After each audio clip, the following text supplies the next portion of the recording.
Hello friends. आज हम सारा जेनेट मास की romantic fantasy novel a court of thorns and roses की अधूरी कहानी को पूरा सुनेंगे।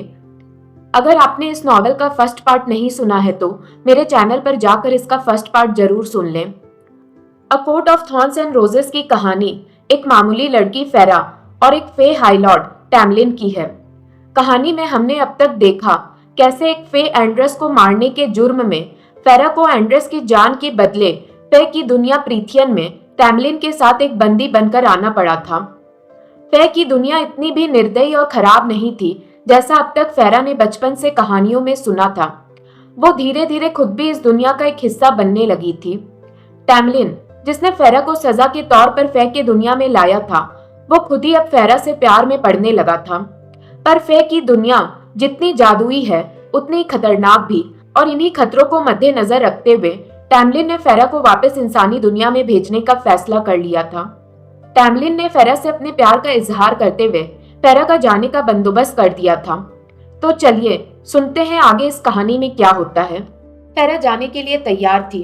जब लूसियन उसे तैयार देखता है तो वो टैमलिन से सवाल करता है कि वो फेरा को घर क्यों भेज रहा है और पूछता है वो उसे कुछ और दिन क्यों नहीं देता। टैमलिन इस मामले पर बात करने से इनकार कर देता है। वो फेरा को तसल्ली देता है, इंसानों की दुनिया सुरक्षित रहेगी। फेरा अपनी सारी पेंटिंग्स टैमलिन को दे देती है।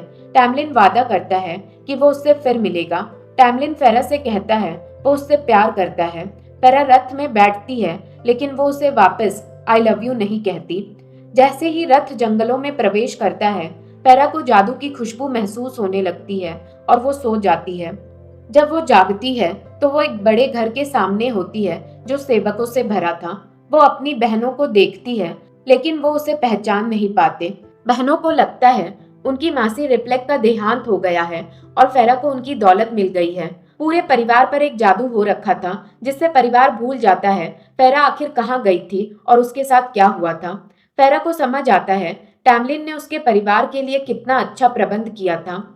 एलन बताती है एक अजनबी आया था और उनके पिता से अपने पैसे निवेश करने को कहा, जिसके बाद वो फिर से अमीर हो गए। फेरा के पिता उसे देखकर रोते हैं और उसका सम्मान में एक दावत रखने का फैसला करते हैं।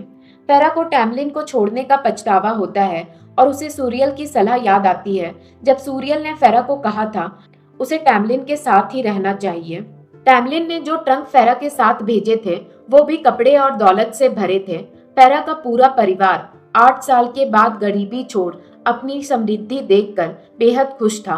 वक्त के बदलाव ने बहनों के बीच के प्यार को वापस लौटा दिया था, पर फेरा के दिल और दिमाग में अब भी टैमलिन की फिक्र थी और वो सोच में थी ब्लाइट की जंग कैसी होगी। फेरा के लौटने की खुशी में रखी दावत की शुरुआत होती है, लेकिन उसके मन में सिर्फ एक एहसास होता है कि उसे कुछ करना चाहिए ताकि ब्लाइट के बारे में जान सके और टैमलिन की मदद हो सके। अगले दिन फेरा को पता चलता है बेडूर परिवार एक आग में मर गया है। फेरा समझ जाती है फेरीज ने बेडूर परिवार पर हमला इसलिए किया है क्योंकि उसने राइसेंट को कैलरा का नाम दिया था। फेरा अपने परिवार को सलाह देती है वो अपनी सुरक्षा के लिए स्कॉट्स और गार्ड्स को नौकरी पर रखें और कुछ अजीब दिखे तो किसी जहाज पर दूर चले जाएं। फेरा नेस्टा को ब्लाइट के बारे में चेतावनी देती है। फेरा टैमलिन और अपने नए लोगों के फिक्र में प्रीथियन लौटने के लिए घोड़े पर सवार होकर सफर पर निकल पड़ती है। जब वो वहां पहुंचती है तो हर जगह सन्नाटा है और सब लोग गायब होते हैं। फेरा वहां के खराब हालत को देखकर समझ जाती है वहां एक कठोर लड़ाई हुई थी। एलिस फटी हुई ड्रेस पहने और लंगड़ाते हुए सामने आती है। एलिस फेरा को याद दिलाती है कि टैमलिन ने उससे दूर रहने को कहा था। फेरा सच्चाई के लिए गुजारिश करती है और आखिरकार एलिस उसे सब कुछ बताती है। ब्लाइट असल में अमरांथा है जो प्रीथियन की कठोर हाईक्वीन है।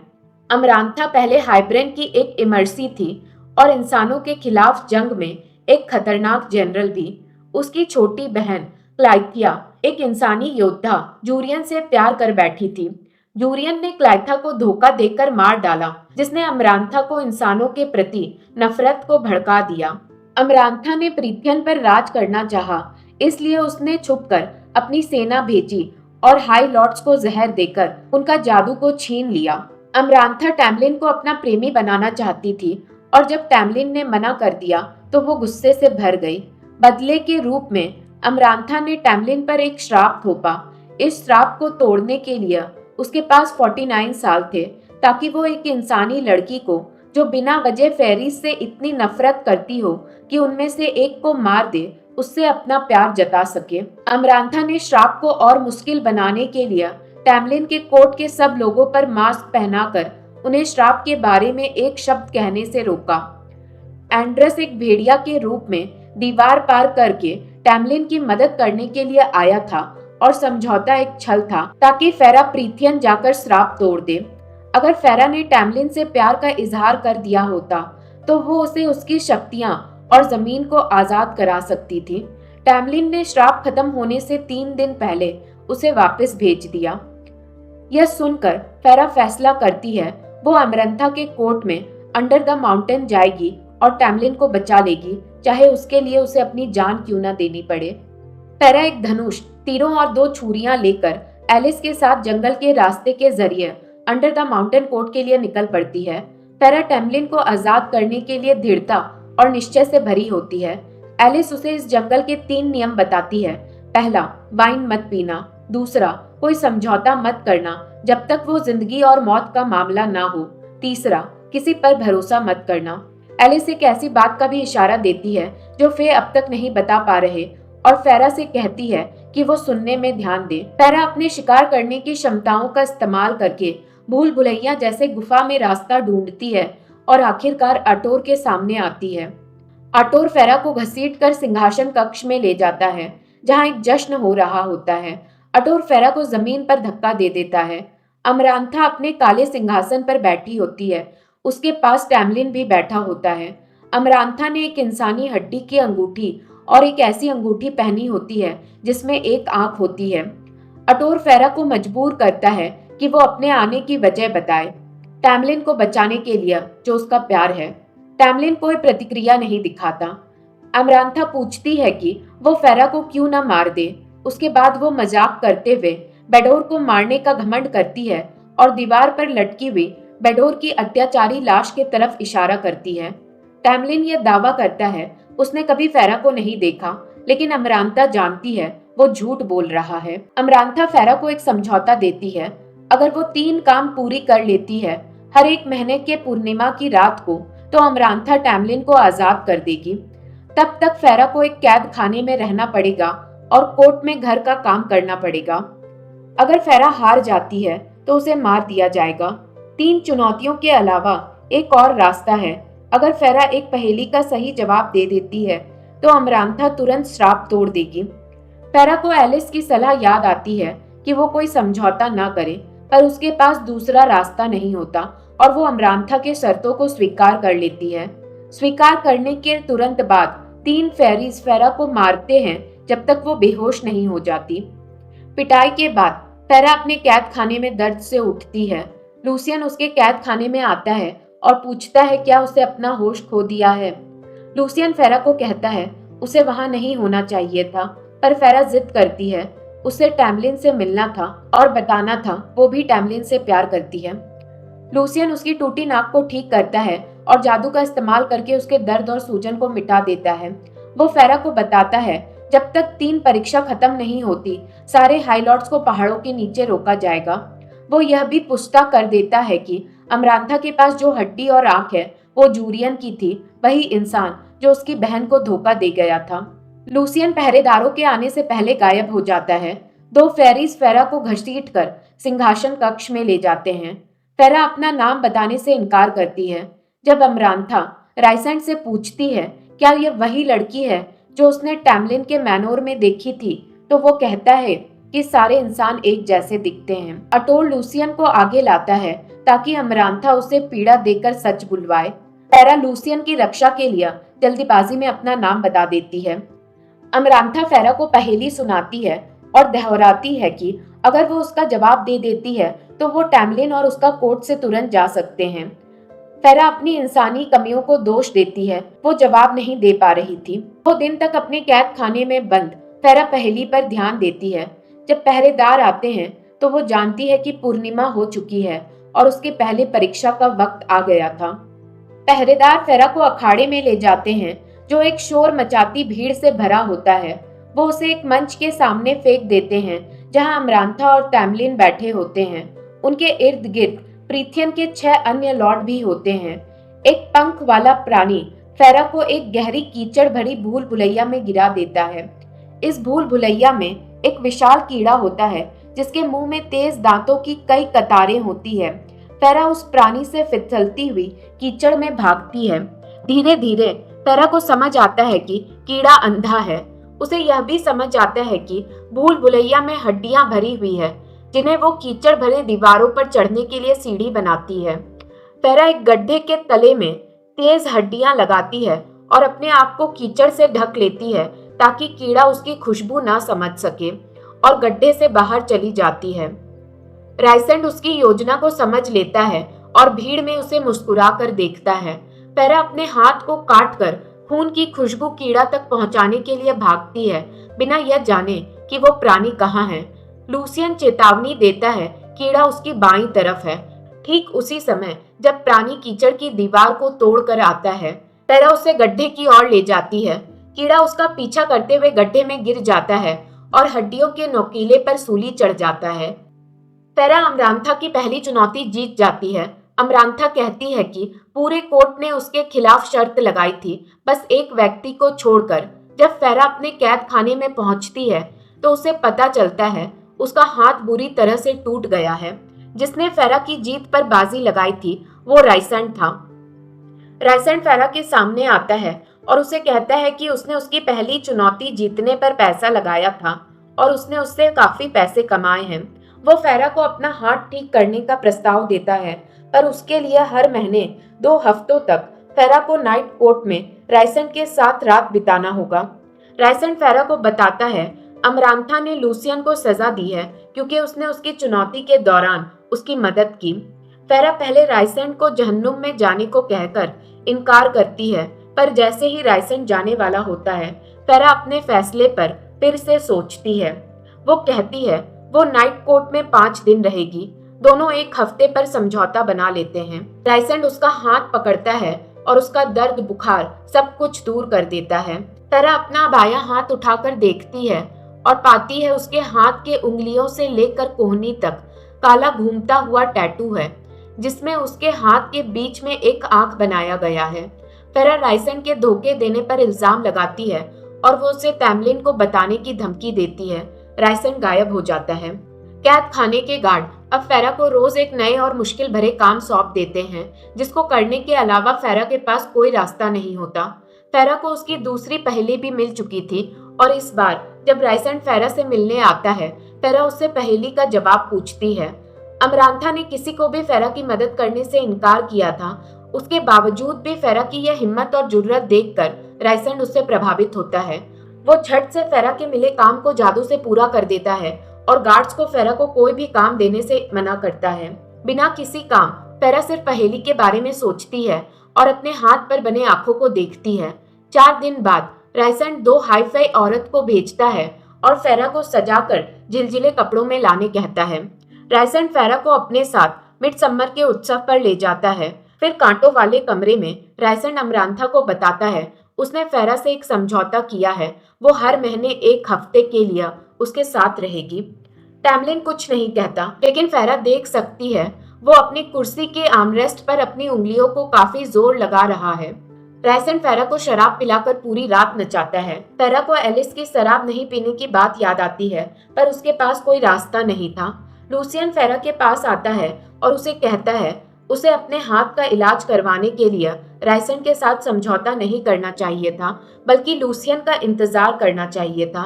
लूसियन फेरा को बताता है टैमलिन इसलिए छुपा है ताकि अमरांथा उसका इस्तेमाल फेरा के खिलाफ न कर सके। हर रात फेरा के साथ वही होता जो राइसेंड ने पहली रात किया। हर दिन वो शराब के असर को नींद में गुजारती और पहेली का जवाब सोचती रहती थी। राइसेंड को टैमलिन को दर्द देने में मजा आ रहा था। दूसरी चुनौती के रात फेरा अमरांथा और टैमलिन के सामने एक छोटी सी गुफा में खड़ी होती है जो कांटे वाले कमरों से छोटी थी। फेरा के नीचे एक जमीन नीचे जाने लगती है और एक गड्ढा बन जाता है जो 3 दीवारों और एक लोहे के ग्रेट से घिरा होता है। उसके सामने लूसियन जंजीरों में बंधा होता है। लोगों को देखते हुए अमरांथा फेरा से कहती है उसे एक पहेली हल करनी है और 3 लिवर्स में से सही लिवर चुनना है। 2 स्पाइक ग्रेट्स एक फेरा के ऊपर और एक लूसियन के ऊपर धीरे धीरे ऊपर से नीचे आते हैं। एक दीवार पर 3 लिवर्स के ऊपर कुछ लिखा होता है, लेकिन फेरा सिर्फ कुछ शब्दों को ही समझ पाती है।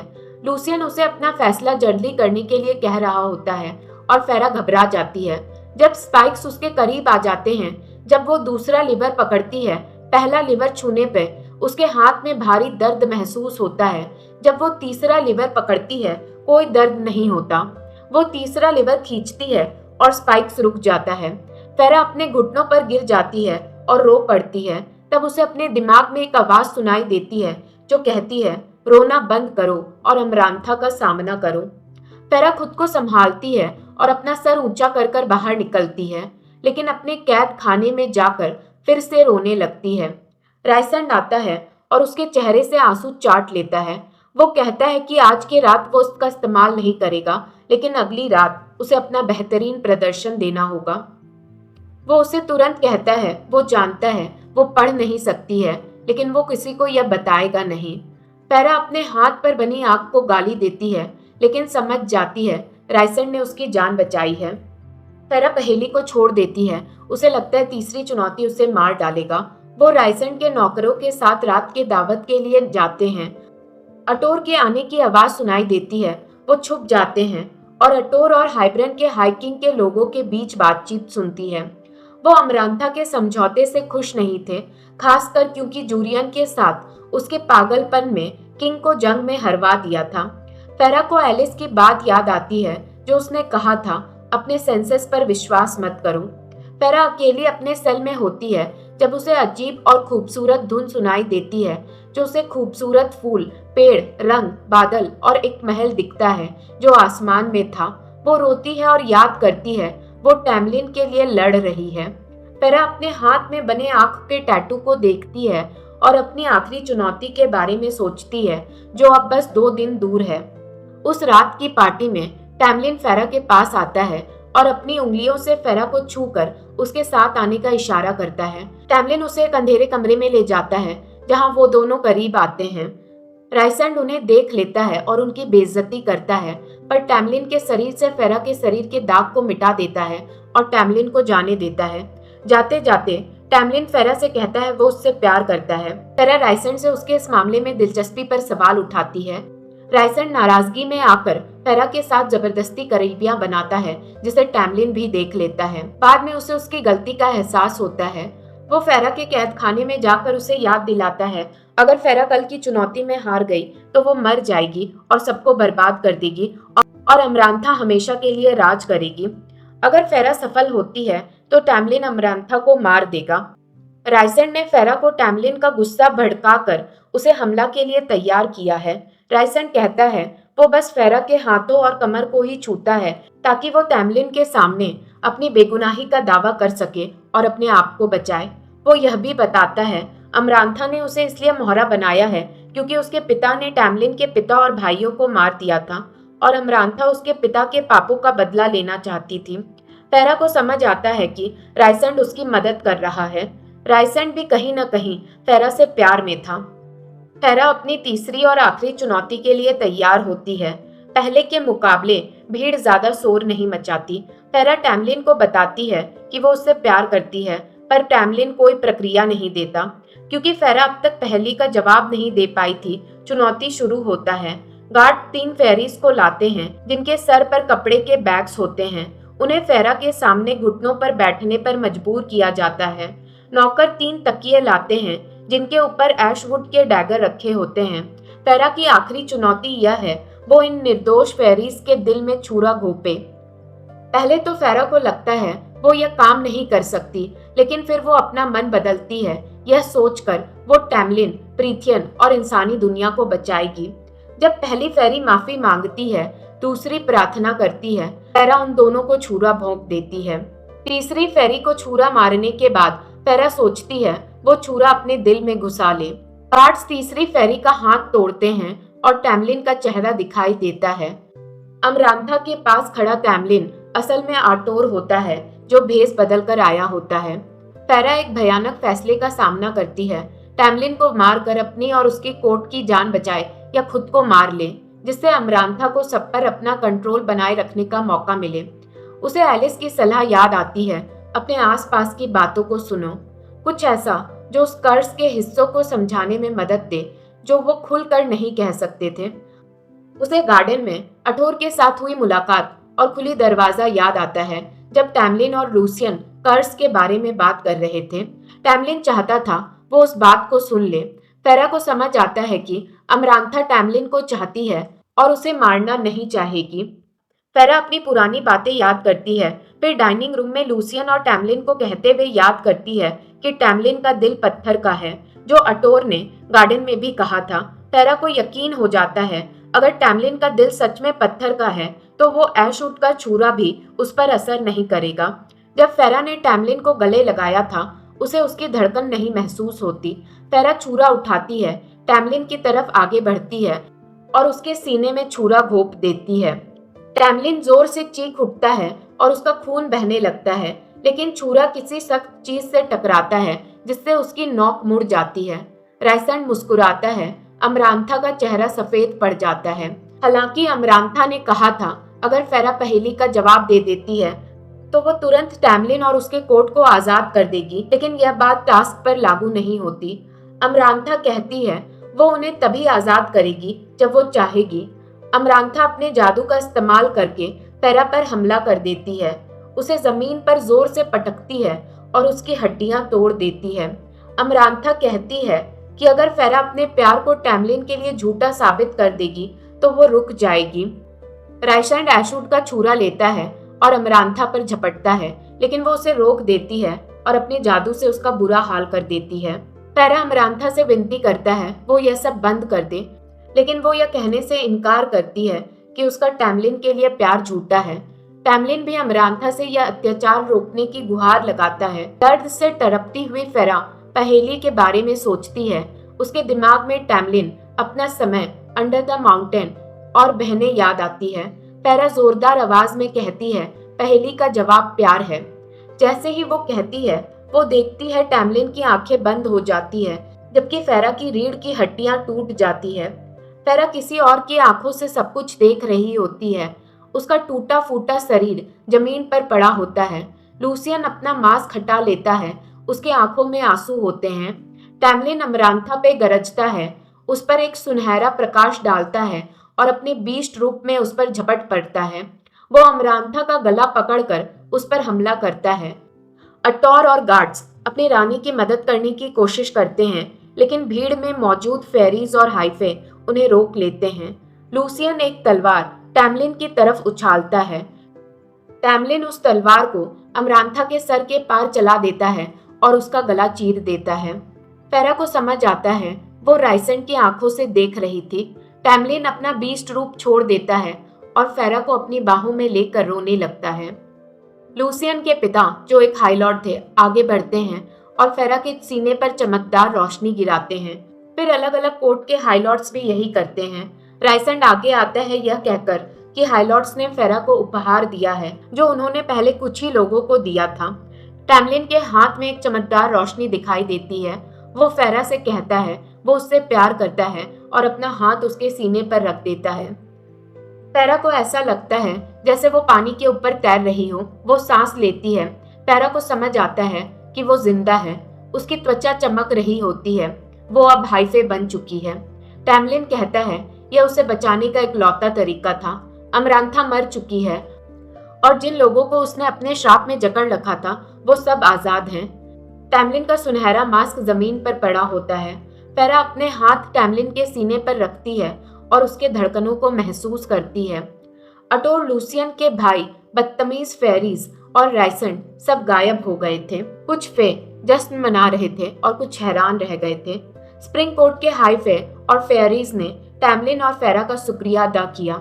टैमलिन और उसके साथी अपने अगले कदम की योजना बनाने के लिए मिले। टैमलिन अपनी उंगली फेरा के टैटू पर घुमाता है और वादा करता है वो रायसेंड के साथ की गई उसके समझौते के रास्ते को ढूंढ निकालेगा। दोनों करीब आते हैं।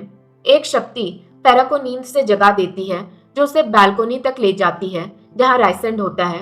वो कहता है कि वो अलविदा कहने आया है। फेरा एक सवाल पूछती है, क्यों? रायसेंड कहता है वो चाहता है उसे अमरांथा के खिलाफ लड़ाई के लिए याद रखा जाए। वो यह भी बताता है उसने नहीं चाहा कि फेरा अकेली लड़े या मरे। रायसेन फेरा से पूछता है कि हाइफे बनने का एहसास कैसा है और वो जवाब देती है, उसका शरीर अलग है पर उसका दिल अभी भी इंसानी है। जैसे ही रायसेन वहां से जाने लगता है, फेरा के चेहरे पर कुछ ऐसा था जिसे उसे हैरानी होती है, लेकिन उससे पहले कि फेरा उससे पूछ पाए वो क्या था, वो गायब हो जाता है। कई हाइफे ने अमरांथा के दरबार को अंडर द माउंटेन तबाह कर दिया। जब टैमलिन और फेरा वहां से निकलते हैं, टैमलिन उस दरवाजे को बंद कर देता है। वो आगे तरफ सफर करते हैं। एलिस अपने लड़कों के पीछे दौड़ती है, अब वो सुरक्षित थे। लूसियन उन्हें डिनर के लिए बुलाता है। जब फेरा को अब तक इस बात का सामना करना पड़ेगा कि उसने उनकी आजादी के लिए क्या किया, वो और टैमलिन अपने घर वापस आ गए हैं। और इसी के साथ इस सीरीज के फर्स्ट बुक की डिटेल्ड स्टोरी यहीं खत्म हो जाती है। तो फ्रेंड्स, आज की ये एक्सप्लेनेशन आपको कैसी लगी कमेंट करके जरूर बताइएगा। ऐसे ही इंटरेस्टिंग कहानियां के लिए मेरे चैनल को लाइक, शेयर और सब्सक्राइब करें।